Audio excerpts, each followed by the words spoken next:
Sementara yang namanya ajal tidak bisa melihat 1 detik, tidak boleh kurang dari 1 detik, tidak boleh lebih dari 1 detik. Lalu bagaimana kita percuma kita berdoa seperti itu dong Ustaz? Saya ini pernah Islam, balik ke Kristen, balik lagi ke Islam lagi. Agamanya lagi deh. Itu gimana itu? Ini kayak Pak Ustaz. Agama lu kayak angkos bolak-balik.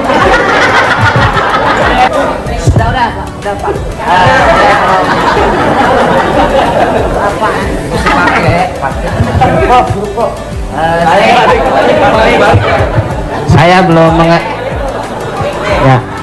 Saya belum paham yang tadi Pak Ustadz bilang apa wasaah ke wasi. Oh, lo jangan nyampur. Agama lo beda lo. Ada yang nanya lagi ya? Di luar utang piutang. Saya mau tanya ini Pak Ustadz, kan kalau ada teman yang ulang tahun, kita suka bilang selamat ulang tahun, kita doakan semoga panjang umur. Sementara yang namanya ajal tidak bisa melihat 1 detik, tidak boleh kurang dari 1 detik, tidak boleh lebih dari 1 detik. Lalu bagaimana kita percuma kita berdoa seperti itu dong Ustaz? Iya kan? Nah itu, enggak ya? Terima kasih Ustaz.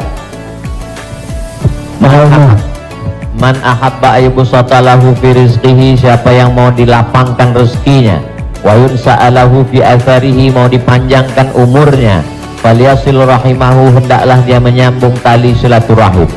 Katanya dengan silaturahim umur bertambah. Padahal dalam ayat Quran idza jaa ajaluhum, kalau ajal sudah sampai, la yastakhiruna sa'atan, tak bisa ditunda walau sesaat, wa la yastaqdimun, tidak bisa dimajukan walau saat. Apakah kontradiktif antara ayat dengan hadis dengan doa dari Mas Dery bahwa umur bisa bertambah? Tidak kontradiktif. Lalu yang kontradiktif itu apa? Pemahaman kita. Dijawab oleh Syekh Muhammad Mutawalli Asy'arawi, ulama besar dari Al-Azhar Kairo Mesir. Nama kitabnya Fatawa Al-Kubra, fatwa-fatwa besar, bahwa umur tidak ditambah, tapi doa panjang umur dan bersilaturahim panjang umur itu maksudnya kualitas umurnya bertambah. Ada orang yang umurnya 40 tahun tapi hafal Quran, berzikir, diisi dengan wakaf, infak, sedekah. Ada 40 rumah warung jatuh mati.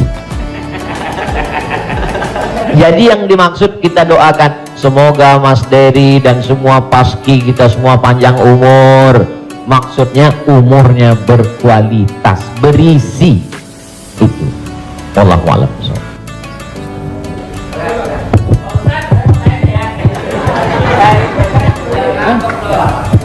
Pak Ustadz, assalamualaikum. Assalamualaikum warahmatullahi wabarakatuh Pak Ustadz. Saya ini pernah Islam, balik ke Kristen, balik lagi ke Islam lagi. Agamanya lagi deh. Itu gimana itu? Ini kayak Pak Ustadz. Innalladzina amanu, beriman, summa kafaru, murtad, summa amanu, kemudian beriman, summa kafaru, murtad, summa zdadu kufran, maka barulah tidak diterima. Jadi kalau Islam setelah itu dia murtad, balik lagi ke Islam, maka dia diterima. Amanu summa kafaru summa amanu summa kafaru summa zdadu kufran, ini baru tidak diterima. Dan sebab itu mudah-mudahan Bang Tigor istiqomah dalam iman dan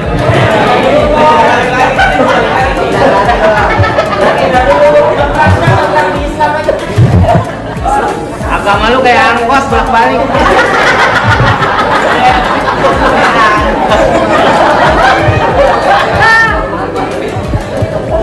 Tapi saya sudah tetap sekarang.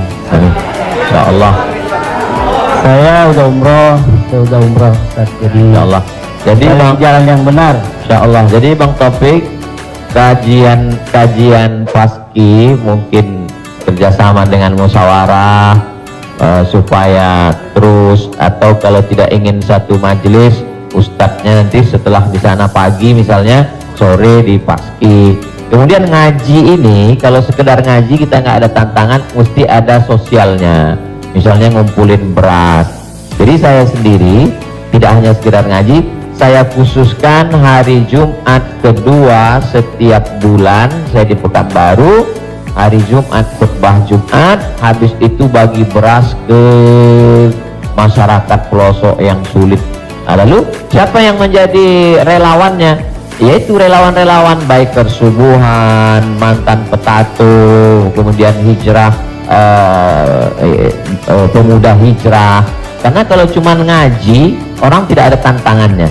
Jadi saya ingin ke depan paski ngaji, kemudian ada gerakan dakwah, kemudian ada gerakan sosial, buat rumah tahfiz, lalu kemudian tidak hanya uang dari komunitas saja, buat yayasan, kami membuka rumah tahfiz gratis untuk yatim dan segala macam. Kirim ke nomor rekening berikut ini, pasang pancingnya, Allah Ta'ala memberikan. Belajar kita dari yang dilakukan oleh almarhumah, 250 yatim 40 tahun, 43 tahun bisa tidak putus. Inspirasi. Jadi kalau mau, maka kita bisa ikuti jejak, sehingga kita, jadi kelanjutan itu, maka Bang Tigor dan abang yang lain, dia akan terpacu terus untuk datang setiap kajian pekanan, lalu kemudian memperbaiki tahsin bacaan Qur'annya, lalu kemudian meluruskan kajiannya, kemudian ada konsultasi dengan ustadz, tanya jawab dan lain sebagainya. Wallahu a'lam.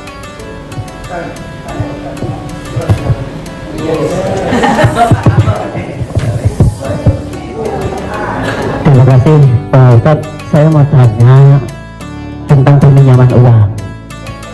Saya misalnya meminjamkan uang kepada seseorang, tapi dia nggak mau ganti. Nah, terus kita nggak mau nagih karena takut menjadi sebuah permusuhan. Kan ada peribahasa memberikan pinjaman hutang itu sama juga menanamkan musuh. Nah, bagaimana hukumnya? Apakah ini harus ditagih sama kita ataukah dibiarkan? Terima kasih Ustaz. Assalamualaikum warahmatullahi wabarakatuh. Waalaikumsalam. Ayat yang paling panjang dalam Al-Quran, satu halaman penuh, Al-Baqarah 282. Bukan tentang haji, bukan tentang puasa, tapi tentang perjanjian hutang piutang. Ya ayyuhalladzina amanu, wahai orang beriman, idza tadayantum bidainin, kalau kamu menjalin transaksi hutang piutang ila ajalim musamma, sampai batas waktu limit tertentu, faktubuh, tulislah. Wal yaktub bainakum katibun bil adli, hendaklah ada seorang penulis yang menulis dengan adil. Wastashhidu syahidaini min rijalikum, ada dua orang saksi. Antadil, kalau tidak ada dua orang laki-laki, wa maraat, satu orang perempuan, wa maraatani, dua orang perempuan. Antadilla ihdahuma fatudzakkira ihdahumal ukhra. Sedetil itu dalam Al-Quran. Jadi kalau saya menagih hutang, sesungguhnya bukan saya sedang mencari musuh, tapi menyelamatkan dia supaya dia dan anak cucunya jangan sampai makan haram. Kalau dia tidak sanggup, ayat yang kedua, fanaziratun ila maisarah, kasih sampai batas waktu dia lapang. Kamu bisa bayar kapan? Insya Allah 1 Mei Pak Ustadz. Tahun berapa? Tahun 2022. Oke, insya Allah Mei 2022 lapang. Tidak juga dia sanggup membayar, lebih banyak minyak kita nagih daripada uang yang mau ditagih. Masuk ayat ketiga, wa antasaddaqu khairul lakum, kamu sedekahkan lebih baik. Aku sudah capek, asam uratku naik, asam lambungku kumat, kau ambil aja lah ini. Wa antasaddaqu khairul lakum, kau sedekahkan lebih baik. Yang menghafal ayat ini yang memberi pinjaman, bukan yang minjam. Sekarang yang menghafal ayat ini yang minjam. Ketika kita tagih, kapan kau bayar? Dibilangnya, wa antasaddaqu khairul lakum, kalau kau sedekahkan lebih baik. Allahu akbar. Assalamualaikum Pak Ustadz. Kalau tadi Pak Ustadz saya belum. Udah Pak. Apa?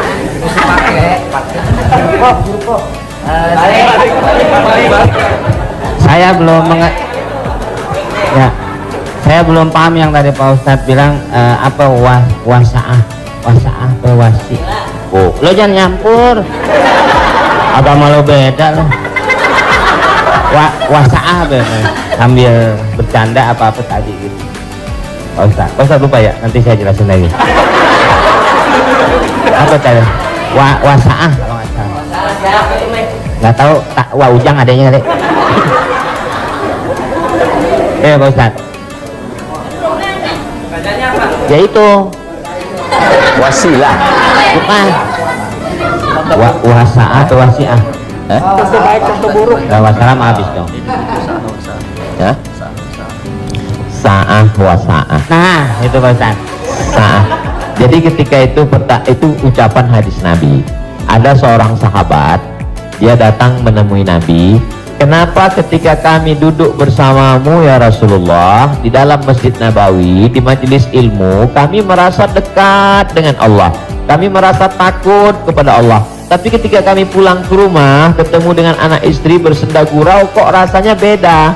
Lalu apa kata Nabi? Sa'ah wa sa'ah. Hidup ini ada masanya serius, ada masanya bercanda, ada masanya begini. Lau kuntum kama kuntum la safahatkumul malaikah. Seandainya kamu seperti itu terus, seperti saat berada denganku di hadapanku di masjid, tidak berubah-berubah, turun malaikat bersalaman dengan kamu, kata Nabi SAW. Jadi sahabat itu pun mengalami seperti yang kita alami dan kekhawatiran seperti kekhawatiran kita. Ketika kita duduk dengan Habib, dengan Ustadz di masjid, dengan Kiai, dengan Tuan Guru, terasa begitu full iman. Tapi begitu pulang ke rumah, kok begitu ya? Rasa yang kita rasakan sekarang dirasakan juga sahabat Nabi dulu, dan mereka tanya, kata Nabi nggak salah, karena hidup ini ada sa'ah wa sa'ah. Sa'ah artinya bahasa Indonesianya saat. Semua ada saatnya, semua ada masanya. Selama tidak kita katakan, kamu kok mabuk kemarin? Semua ada saatnya. Ada saatnya mabuk, ada Allah. Terima kasih Pak Ustad. Paham ya? Enggak, paham dong.